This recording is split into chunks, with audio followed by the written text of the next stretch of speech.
Assalamualaikum warahmatullahi wabarakatuh. Bismillahirrahmanirrahim. Alhamdulillahilladzi wakafa. Wassalatu wassalamu ala sayyidina Muhammadinil Mustafa wa ala alihi wa sahbihi ahli sidqi wal wafa. Amma ba'du. Kaum muslimin yang dirahmati Allah, ketika kita memasuki bulan Rabiul Awal, kita akan menyaksikan kaum muslimin di berbagai belahan bumi ini, terutama di negeri tercinta Indonesia, baik di kota-kota maupun di desa-desa, di masjid-masjid maupun di musola-musola, di kantor-kantor maupun di sekolah-sekolah, di perumahan-perumahan warga, hingga ke tingkat istana negara, dengan penuh antusias memperingati Maulidnya Nabi sebagai bentuk rasa cintanya kepada Rasulullah Muhammad Sallallahu Alaihi Wasallam. Di bulan Rabiul Awal ini, kita tidak hanya memperingati hari kelahiran beliau saja. Ada 3 peristiwa besar dalam sejarah kehidupan Nabi Muhammad Sallallahu Alaihi Wasallam yang menjadi momentum berharga bagi kehidupan manusia, terutama bagi kita umat Islam, yang selayaknya diingat, diperingati, dan dijadikan bahan renungan untuk kemudian diambil hikmah dan pelajarannya untuk menumbuhkan rasa cinta kita kepada Nabi besar Muhammad Sallallahu Alaihi Wasallam, serta mengikuti jejak langkah kehidupan dan perjuangannya.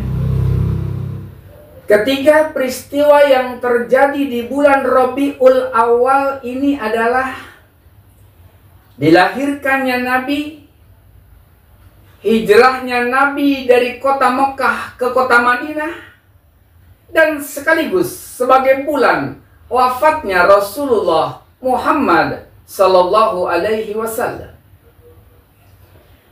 Pertama, bulan Rabiul Awal ini adalah bulan kelahirannya Rasulullah Muhammad Sallallahu Alaihi Wasallam. Di bulan Rabiul Awal inilah langit malam pernah terang benderang oleh lahirnya bayi bercahaya yang kelak merubah kehidupan bangsa Arab jahiliyah menjadi bangsa beradab yang penuh nilai-nilai keluhuran budi nan Islami. Bulan Rabiul Awal inilah bulan dilahirkannya manusia termulia, yaitu baginda Nabi besar Muhammad Sallallahu Alaihi Wasallam.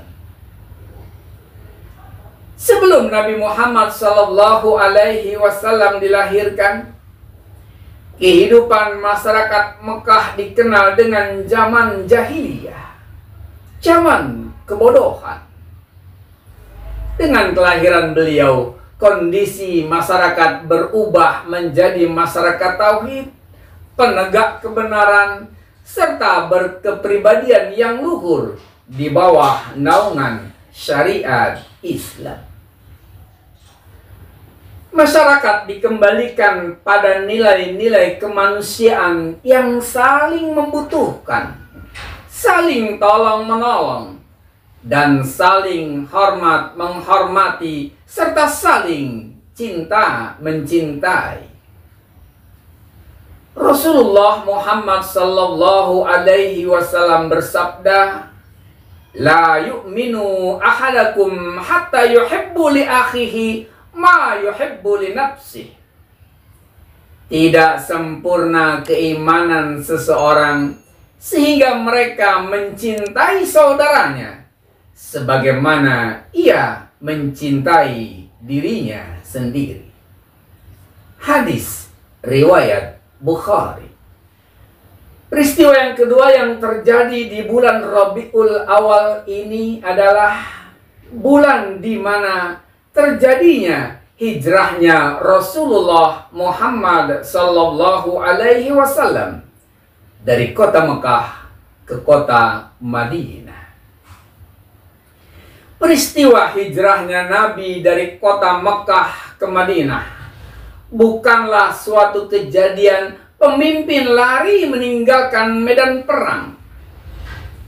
Karena walaupun telah sempurna kekejaman kaum kafir memusuhi Nabi, mengintimidasi, memboikot, menyiksa, serta membunuh para pengikutnya, dan bahkan percobaan membunuh Nabi, tidaklah Nabi pergi meninggalkan kota Mekah terlebih dahulu, melainkan umatnya yang diperintahkan terlebih dahulu dan dipersilahkan hijrah meninggalkan kota Mekah menuju kota Madinah. Baru kemudian yang terakhir, Rasulullah Muhammad sallallahu alaihi wasallam ditemani sahabatnya Abu Bakar As-Siddiq untuk berhijrah. Peristiwa hijrah inilah yang membuahkan masyarakat berkadar khairu ummah,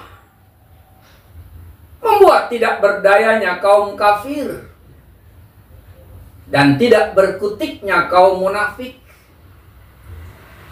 Dan langkah-langkah awal yang dilakukan oleh Rasulullah Muhammad sallallahu alaihi wasallam ketika berada di kota Madinah adalah: pertama, membangun masjid untuk mengatur hubungan antara hamba dengan penciptanya Allah subhanahu wa ta'ala,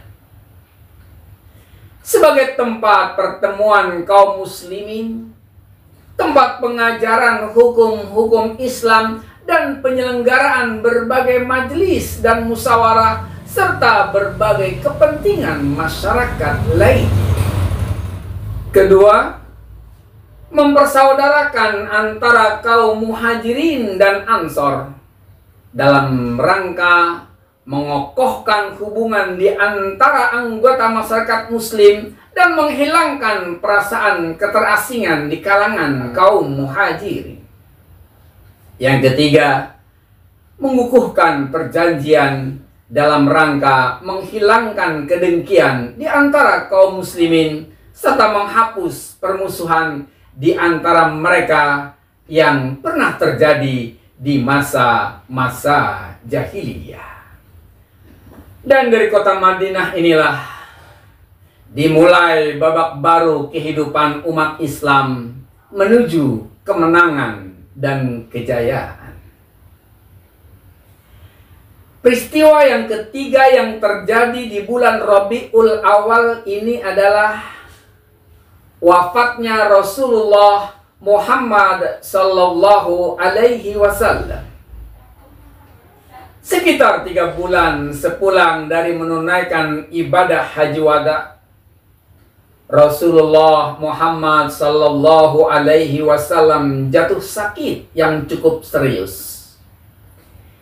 Beliau sakit selama 10 hari dan akhirnya wafat pada hari Senin tanggal 12 Rabiul Awal dalam usia 63 tahun.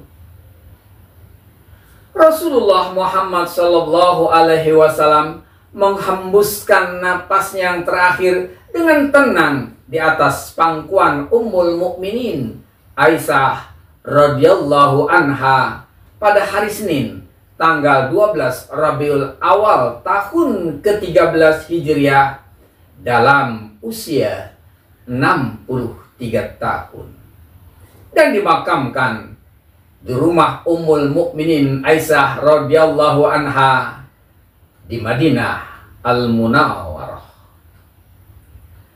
Rasulullah Muhammad sallallahu alaihi wasallam meninggalkan kepada umatnya 2 warisan suci, 2 warisan utama yang sangat mahal, sehingga tidak dapat dinilai dengan apapun yang ada di dunia ini, yakni Al-Quran dan Al-Hadis.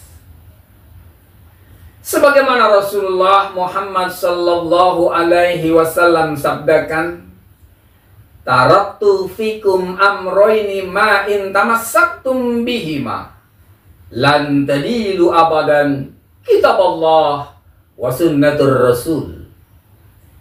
Kutinggalkan kepadamu dua pusaka yang tidaklah kamu akan tersesat untuk selama-lamanya, selama kamu berpegang teguh pada keduanya, yaitu kitab Allah Al-Quran dan sunnah Rasulullah Muhammad sallallahu alaihi wasallam Al-Hadis. Billahi sabilil haqq. Wassalamualaikum warahmatullahi wabarakatuh.